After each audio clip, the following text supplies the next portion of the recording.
vigorously since the Royal Rumble.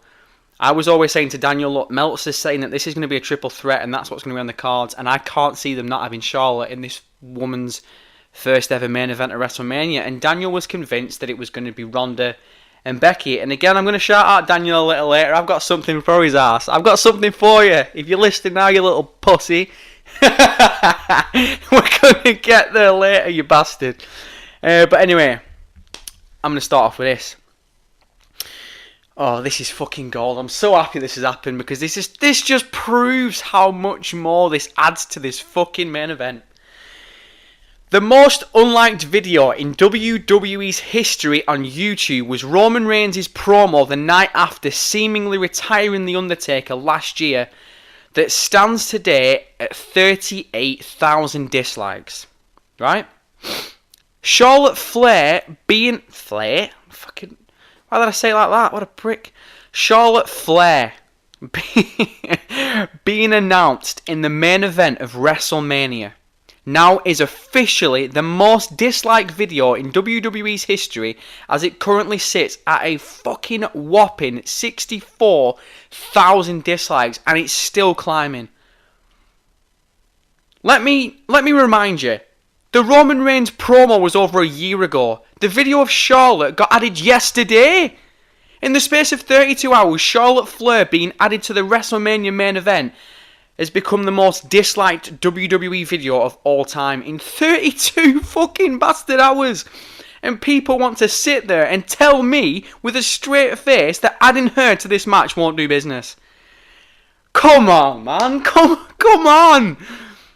Whether she's a heel or whether she's a face, adding someone else to this main event was going to do business.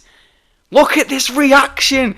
This is a fucking massive reaction. I don't even think WWE expects this kind of reaction. And this, for a heel to get this reaction, is one of the best things that can happen. Positive-wise, especially in a WrestleMania main event as well, this is exactly what you want from a heel. For a heel to be announced in a main event and people go and make it the most disliked video in WWE's history in 32 hours, beating and almost doubling, because it's still climbing, it could double it by tomorrow, almost doubling the most disliked video of Roman Reigns, basically saying, yeah, what?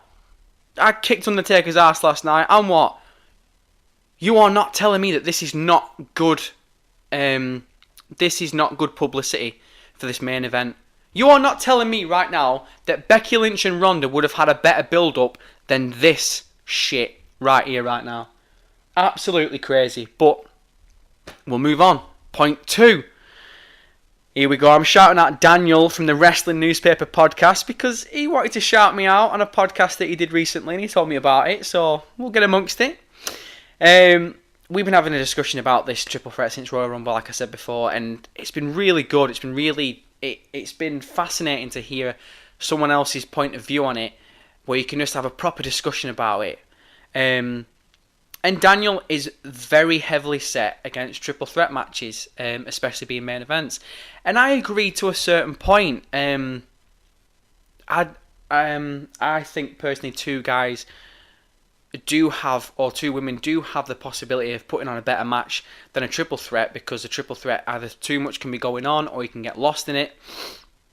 But I'm not really there for this main event. But anyway, that's another discussion further down the line.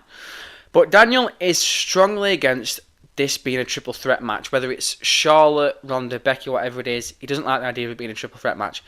And Daniel wants to make the comparison that Austin versus The Rock at Mania 17 never got made into a triple threat match, and at the time Kurt Angle was probably considered the better wrestler out of all three of them. So he's basically saying, why didn't Kurt Angle ever get added to that main event? And again, this is where someone civilly replies, and I replied to Daniel about this before and we talked about it all yesterday, but my reply to this is Austin versus Rock is one of those few feuds, and I'm going to say in the history of wrestling, as far as I'm concerned, and again, people will talk about Taker and Shawn Michaels, people talk about the history between Shawn Michaels and Triple H, feud-wise, but for me personally, there's only ever been three One of them is including Okada and Omega, and that's away from WWE. So if you're not including Kenny Omega and Okada in that conversation, because it's not WWE wise, then there's only really been 2 feuds in WWE's history that could draw a crowd just as big as the name WrestleMania. And what I mean by that is, every year when WrestleMania's on, the name WrestleMania, the pay-per-view itself, that's the draw. WrestleMania is the draw. Just like Royal Rumble's the draw. No one ever turns on the Royal Rumble because they just want to see Seth Rollins wrestle in the Royal Rumble match. They turn it on because they want to see him win that match.